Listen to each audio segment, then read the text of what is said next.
Oke, Bismillahirrahmanirrahim. Alhamdulillahillazi arsala rasulahu bil huda wa dinil haq liyuzhirahu 'ala dinihi wa kafa bi syahida. Asyhadu an la ilaha illallah wa asyhadu anna Muhammadar rasulullah nabi ba'da ma ba'du. Rabbi shrah li sadri wa yassir li amri wa hlul 'uqdatam min lisani yafqahu qawli. Allahumma sholli ala sayyidina Muhammad wa ala sayyidina Muhammad kama shallaita ala sayyidina Ibrahim wa ala sayyidina Ibrahim wa barik ala sayyidina Muhammad wa ala sayyidina Muhammad kama barakta ala sayyidina Ibrahim wa ala sayyidina Ibrahim fil alamin innaka Hamidum Majid. Baiklah teman-teman, alhamdulillah ya kita pada pertemuan yang kedua ini, alhamdulillah berkat doa teman-teman juga ya, kemarin minggu pertama anak saya kemarin masuk rumah sakit ya. Oh iya ya benar ya ini ya. Ya benar yang ini. Alhamdulillah sudah pulang ya hari Jumat kemarin sehingga kita bisa lebih concern ya dalam kuliah ya, saya juga bisa lebih concern lagi ya dalam mata kuliah manajemen pemasaran syariah ya, manajemen pemasaran syariah. Nah, dalam manajemen pemasaran syariah kemarin kita sempat sedikit bahas tentang teori marketing mix ya. Ini sebagai pembuka aja sih sebenarnya. Jadi gini teman-teman ya, dalam ilmu syariah atau ekonomi syariah, manajemen pemasaran syariah, apapun itu yang embel-embelnya syariah, ya ada kata-kata syariahnya atau kata-kata Islam atau Islami atau apa gitu ya. Itu kita harus memperhatikan nilai-nilai ya, nilai-nilai dari syariah itu gitu ya. Jadi bukan hanya sekedar ada kata syariahnya saja, melainkan juga harus ada nilai-nilai yang terkandung dalam ilmu tersebut ya. Misalkan kemarin ya kita kan sudah bahas tentang marketing mix ya, marketing mix kan. Nah, marketing mix ini apakah benar-benar bisa dijadikan syariah ya? Misalkan teori bauran pemasaran syariah ya. Ataukah dia harus diubah benar-benar atau mungkin dia ditolak gitu ya? Karena tidak bisa dijadikan syariah gitu kan. Nah, itu kan harus kita perhatikan gitu ya, harus kita analisa. Nah, dalam ilmu manajemen pemasaran syariah ini ya tadi yang saya katakan ada nilai-nilainya ya. Nilainya apa ya? Ketika memasarkan, ketika kita menjual ya suatu produk ya, itu harus memperhatikan apakah produk tersebut halal ya. Nah, pertama diperhatikan dari sisi halal dari produk itu ya. Jadi bukan hanya dari keuntungan semata ya.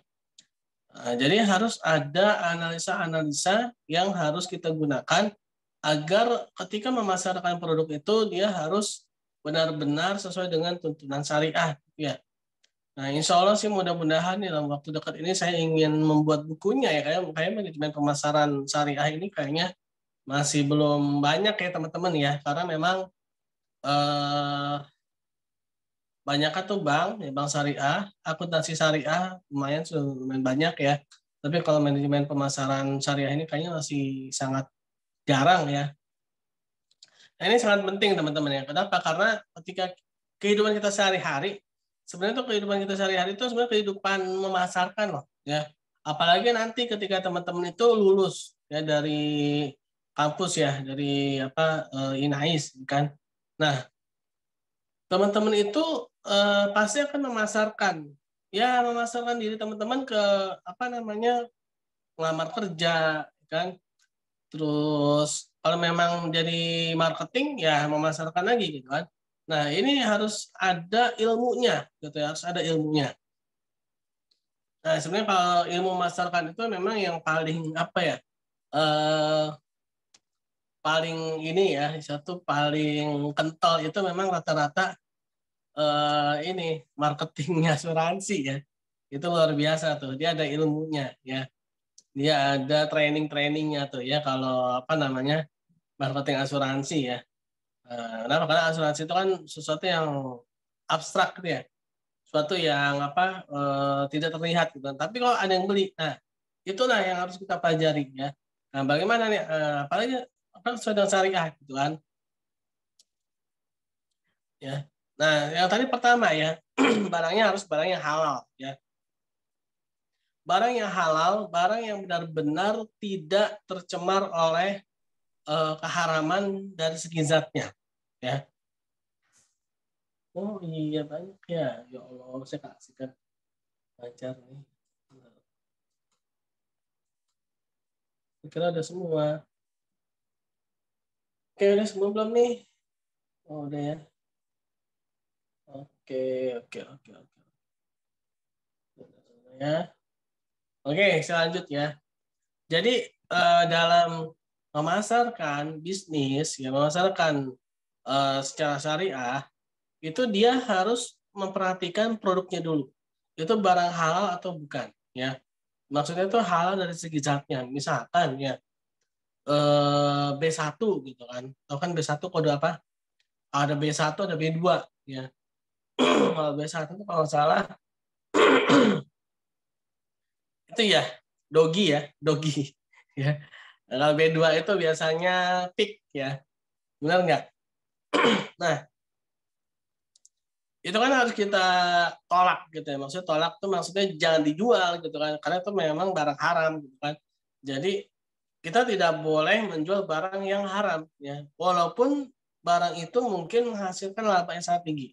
Apalagi misalkan dulu saya pernah dapat data tahun berapa tuh ya, udah lama juga sih, tahun 2004-an ya. Itu data tentang jual beli narkoba ya. Nah, ternyata ya di data itu jual beli narkoba itu luar biasa ya. Omsetnya itu luar biasa. Bahkan bisa setara dengan ini biaya kalau nggak salah biaya recovery Indonesia untuk terlepas krisis ekonomi tahun 98, yaitu omset penjualan narkoba.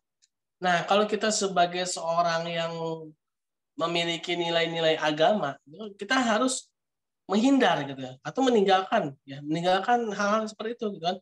Kalau misalkan kita orang yang materialis banget gitu ya, materi banget, ah udahlah pokoknya uang segalanya. Nah, pasti dia bisa jadi menjalankan itu gitu kan. Nah, kita sebagai seorang yang memang mengerti agama ya, yang memang kuliah di institut ya, instansi pendidikan di Institut Agama Islam ya, Sahid ya. Udah agama Islam Sahid lagi kan. Itu double tuh ya. Islam dan Sahid lagi matinya apa? Sahid di jalan Allah gitu kan. Nah, masa iya kita harus bisnis-bisnis yang kotor gitu kan ketika lulus gitu ya. Nah, kita harus memilah ya, kita harus memilah. Harus memilih yang memang bisa dipasarkan. Nah, tadi secara syariah ya. Pertama tadi itu ya, barangnya ini kalau apa ya? Kalau secara ini mungkin kita apa ya? Ah, Bapak mah bisa aja itu mah gampang lah Pak. Ya mungkin kalau sekarang saat ini mungkin ada sebagian teman-teman ya yang belum istilahnya tuh belum merasakan susahnya mencari uang gitu kan. Nah, tapi nanti ya ketika teman-teman mungkin ada yang mencari apa pekerjaan ya, terus tidak dapat kerjaan, tiba-tiba saja ada yang menggoda hal-hal yang seperti itu ya. Nah, itu ujian. Ya, itu ujian banget tuh ya. Nah, mungkin sekarang istilahnya itu mah apa sih gitu kan. Maksudnya itu mah gampang tinggalin gitu kan. Nah, ini kita dari sekarang harus tanamkan ya, harus tanamkan. Pertama kita tidak boleh bertransaksi transaksi yang haram ya. Pertama ya, dari segi zatnya tidak boleh memasarkan barang-barang yang haram ya. Tidak boleh apa namanya menjual barang-barang haram. Nah, termasuk ini ya, apa namanya hewan-hewan yang memang haram dimakan ya ternyata. Udah lagi ya. Oke, oke. Nah, ya. Oke, barang-barang yang haram. Ternyata ini ya, hewan atau barang yang haram dimakan itu ternyata haram juga untuk ditransaksikan ya. Itu ada tuh di buku apa tuh Abzalur Rahman ya yang saya baca tentang apa namanya Nabi Muhammad Salam sebagai seorang pedagang ya. Di sana dikatakan ternyata ada hadisnya ya, tidak boleh jual beli kucing ya. Kucing juga tidak boleh diperjualbelikan. Ya, kenapa? Karena kucing itu termasuk hewan yang haram untuk dimakan ya. Nah, ternyata nggak boleh juga diperjualbelikan ya, nggak boleh juga dipasarkan ya. Nah, kan, jadi kita harus tahu nih ya. Kadang kita kan menganggap sepele ya, menganggap sepele. Ah, boleh lah ini kan nggak boleh dimakan ya kan. Tapi kalau diperjualbelikan boleh kali ya. Nah, ternyata nggak boleh juga ya. Ternyata tidak boleh juga diperjualbelikan ya, karena dia memang tidak boleh dikonsumsi gitu ya. Nah, tapi kalau dipelihara ya boleh ya, kalau kucing boleh dipelihara. Tapi kalau misalkan anjing ya, itu kan dia ada lagi tuh hadisnya ya yang menyatakan bahwa malaikat tidak akan masuk ke dalam rumah yang ada anjingnya ya. Nah, berarti otomatis ya hewan itu tidak boleh ada di dalam rumah ya. Kalau di kebun gimana? Boleh ya di kebun untuk jaga kebun ya. Misalkan di mana lagi? Di apa? Pekarangan. Kalau sampai pekarangan boleh ya untuk jaga depan rumah. Itu pun juga harus ada apa namanya proseduralnya ya, agar kita tidak terkena najisnya gitu ya. Tapi kalau benar-benar ditaruh dalam rumah, nah itu bahaya ya. Kenapa? Karena air liurnya dan juga ada hadisnya juga ya. Tidak boleh memelihara anjing di dalam rumah karena malaikat rahmat tidak akan bisa masuk ya. Tidak akan mau masuk ya ke dalam rumah yang ada anjingnya. Nah, berarti apa? Ada SOP-nya lagi gitu ya. Nah, ini ya, ini jadi kita ketika belajar manajemen permasalahan syariah ini kita harus tahu nih ya secara mendetail ilmu syariahnya ya, secara mendalam ya ilmu syariahnya ya. Jadi apa namanya? Pertama, keharaman secara zatnya. Lalu yang kedua ya, keharaman dari segi melanggar prinsip ini antara dimingkum ya. Nah, ini sebenarnya fikih muamalah ya. Kita analisa manajemen permasalahan ini dari sisi fikih muamalah ya. Nah, dia melanggar prinsip antara dimingkum ya. Berarti dia melakukan penipuan dalam memasarkan barang ya. Melakukan penipuan dalam memasarkan barang. Jadi dia memanfaatkan ketidakpengetahuan pembeli ya, ketidakpengetahuan pembeli untuk memasarkan, untuk menjual barang itu kepada si pembeli gitu ya. Misalkan nih ada apa namanya?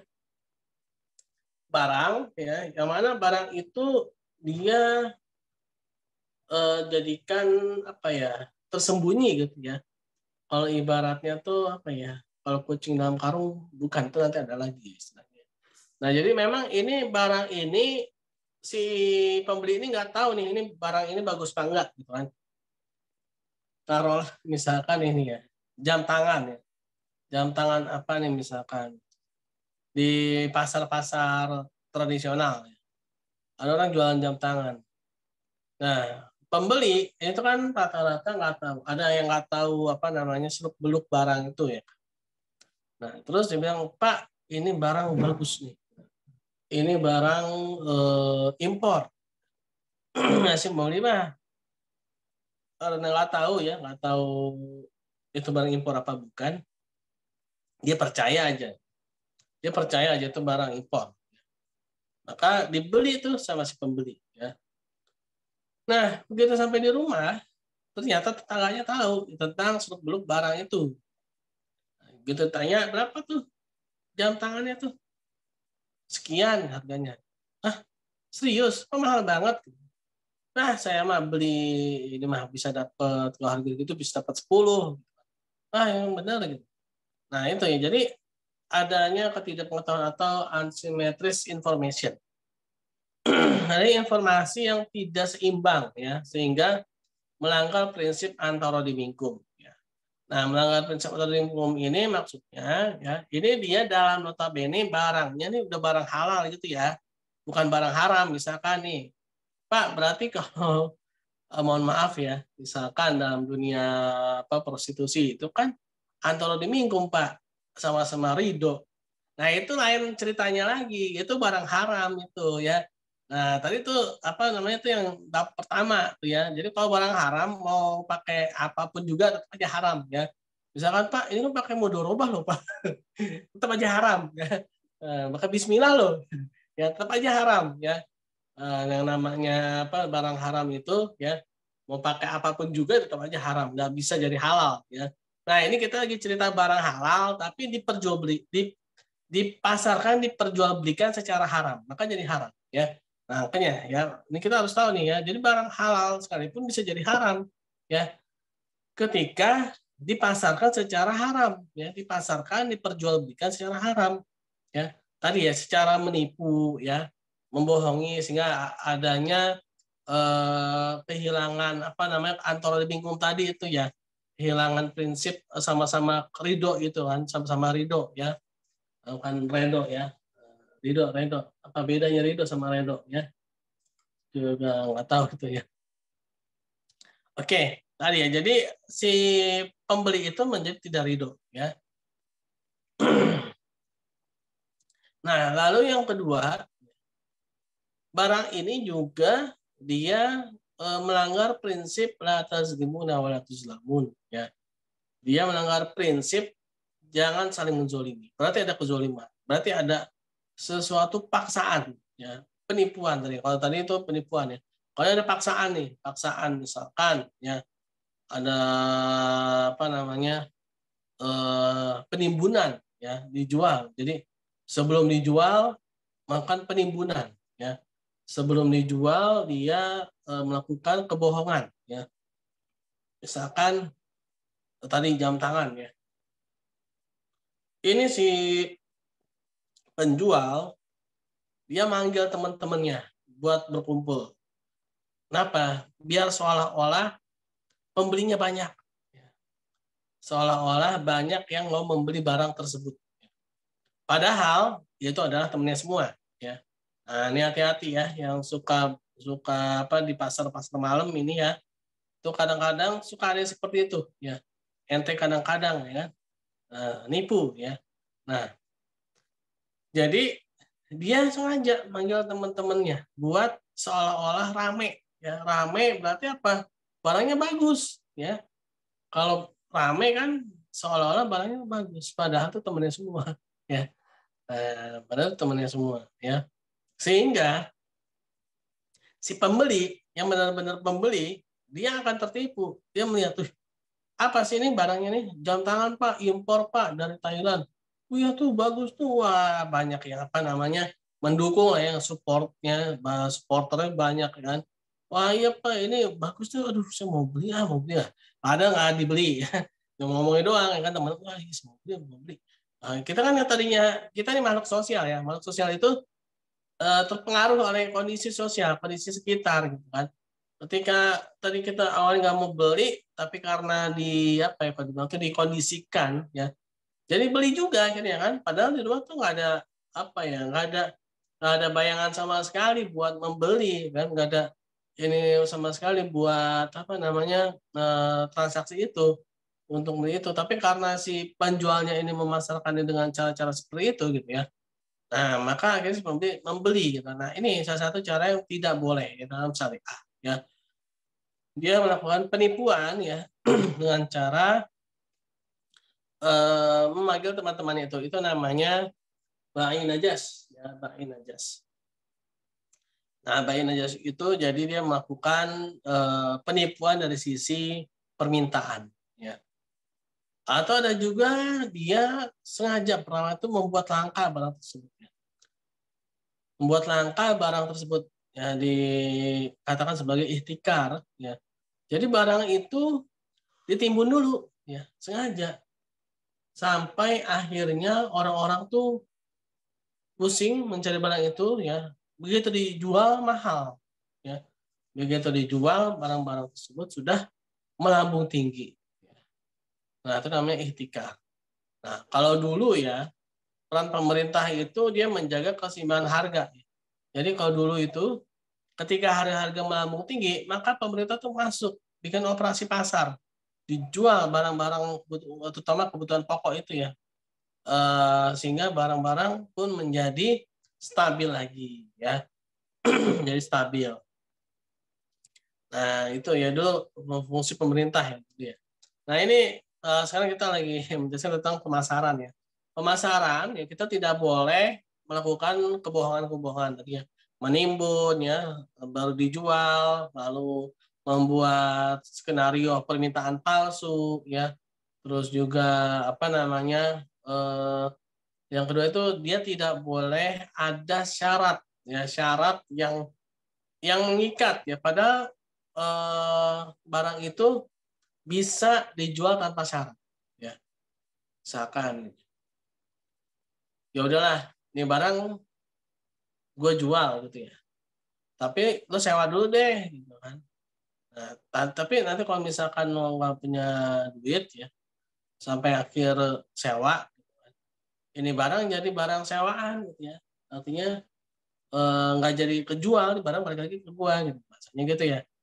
Nah, itu nggak boleh ya, itu namanya ta'aluk ya, ta'aluk. Jadi ada dua akad yang saling kait mengkait. Jadi kita tuh jualan ya, tapi pengen pengen apa ya kalau dibilang tuh, pengen uangnya dapat ya, barangnya nggak mau kita kasih gitu loh ya. Nah, itu juga tidak diperbolehkan ya. Atau mungkin kita melakukan perlakuan-perlakuan yang berbeda pada orang orang yang berbeda. Misalkan nih ya, ada seorang penjual showroom mobil. Nah, yang pertama ini ada orang naik mobil ya, mobilnya bagus, ke showroom mobil. Terus si marketingnya langsung kan, ada yang bisa dibantu Pak? Oh ya, saya mau mencari mobil ini. Oh silakan Pak. Gitu. Terus ada lagi satu naik bajai, ya, gemeteran. Ya. Padahal ya, yang naik bajai ini mau beli mobilnya tunai. Ya. Yang naik mobil tadi itu mau nyicil dia. Tapi karena penampilan ya, maka diperlakukan berbeda. Nah ini tidak boleh ya. Tidak boleh. Kita kan nggak ada yang tahu ya. Terkadang ada orang yang tampilannya seperti apa gitu ya. Itu wah ternyata mentereng gitu tatonya ya gimana gitu. Ada orang pun penampilannya ya pas-pasan lah. Ternyata lain ya. Ternyata uangnya nggak banyak gitu kan. Nah, oleh karena itu dalam memasarkan, dalam menjual ya, kita tidak boleh membeda-bedakan. Kita tidak, layanannya harus tetap sama. Walaupun mungkin ya dari sisi apa namanya pakaiannya ya itu mungkin kurang apa rapi atau mungkin apa ya, tetap aja kita harus layani ya dalam manajemen pemasaran ya. Nah ini manajemen pemasaran dalam perspektif fikih muamalah ya, dalam perspektif fikih muamalah. Jadi yang pertama tadi ya, kita harus perhatikan barang itu ada barang halal ya. Lalu juga barang tersebut juga merupakan barang yang tidak boleh dijual secara menipu ya, menimbun dan juga melakukan penipuan yang lain ya. Nah, ada satu lagi sebenarnya ya, itu istilahnya itu talaki rukban. Nah, talaki rukban itu jadi gini. Ini biasanya jual beli online ya, online. Picture-nya ya, itu nggak sesuai dengan realnya ya, itu namanya talaki rukban ya. Jadi cacatnya itu pokoknya ditampilkan bagus banget di picture itu kelihatannya bagus banget. Tapi begitu dikirimin, wah ternyata jelek ya. Nah, itu namanya talaki rukban ya. Nah, itu juga tidak boleh ya. Hati-hati yang jualan online ya, jangan seperti itu ya. Tapi kalau sekarang udah jarang ya kayak gitu karena udah ada e-commerce ya. Biasanya e-commerce itu dia langsung kasih sanksi ke penjualnya atau mungkin dari komentar-komentar pembeli sebelumnya, testimoni-testimoni dari pembeli-pembeli yang sebelumnya ya. Nah, jadi kalau sekarang udah ada kontrolnya ya, kontrol itu dari massa ya, dari masyarakat ya, dan juga dari e-commerce-nya. Tapi kalau e-commerce-nya juga sekarang kayaknya nggak begitu ini ya. Ya dari testimoni lah biasanya ada ya. Dibilang langsung dikatakan penipuan ya kan. Ada testimoni yang seperti itu. Nah, jadi dalam memasarkan syariah itu kita tidak boleh menutupi kecacatan barang tersebut ya. Karena Rasulullah SAW ketika melakukan jual beli selalu menceritakan kekurangan atau sesuatu yang menjadi apa ya, cacat barangnya itu ya, sehingga si pembeli itu merasa lega gitu. Karena dia sudah tahu dari awal ya, kalau barang ini memang ada jeleknya di sini, ada apa bagusnya di sini gitu ya. Kalau dulu tuh saya pernah itu ini ya, waktu beli buku ya. Jadi si penjual bukunya itu dia menceritakan isi bukunya, wah kan bagus ya. Misalkan saya mau beli buku ini dong, dia malah ngarahin, Pak, Mas atau apa gitu. Ini bukunya isi tentang ini. Jadi dia tuh udah tahu duluan tuh isi bukunya. Ini bukunya tentang ini nih, ini gini. Kalau memang nanti mau beli, apa-apa sih. Tapi kalau ada buku yang lebih bagus yang ini nih. Buku yang lebih bagus itu yang ini.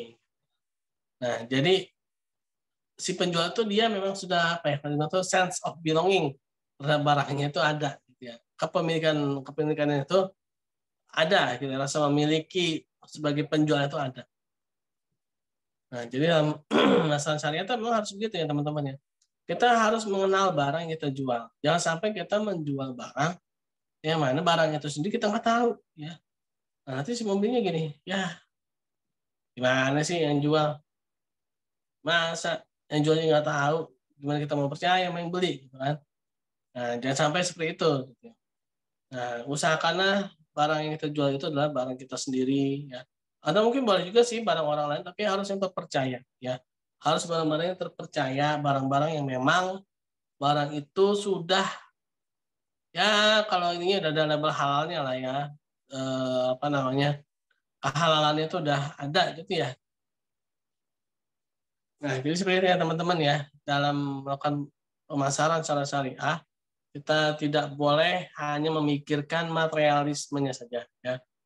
Tidak boleh hanya memikirkan keuntungannya saja. Keuntungan memang boleh dari sisi agama. Tetapi itu bukan tujuan. Ada rasa pertanggungjawaban ya. Ada rasa pertanggungjawaban yang harus kita emban ya ketika kita melakukan penjualan atau memasarkan suatu barang. Jadi seperti itu teman-teman. Ya. Ada yang mau ditanyakan?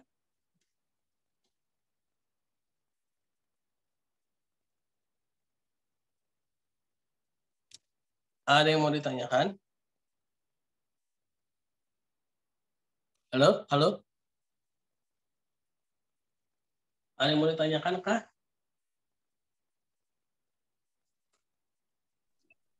Mungkin tidak ada, Pak. Sudah cukup.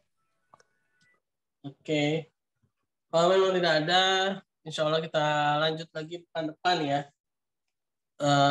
Pertemuan sekarang ini, baiklah kita tutup bersama-sama dengan baca hamdalah. Alhamdulillahirabbil alamin dan doa subhanakallahumma bihamdi subhanakallahumma bihamdika asyhadu an la ilaha illa anta astaghfiruka wa atubu ilaik. Assalamualaikum warahmatullahi wabarakatuh. Waalaikumsalam. Waalaikumsalam warahmatullahi wabarakatuh.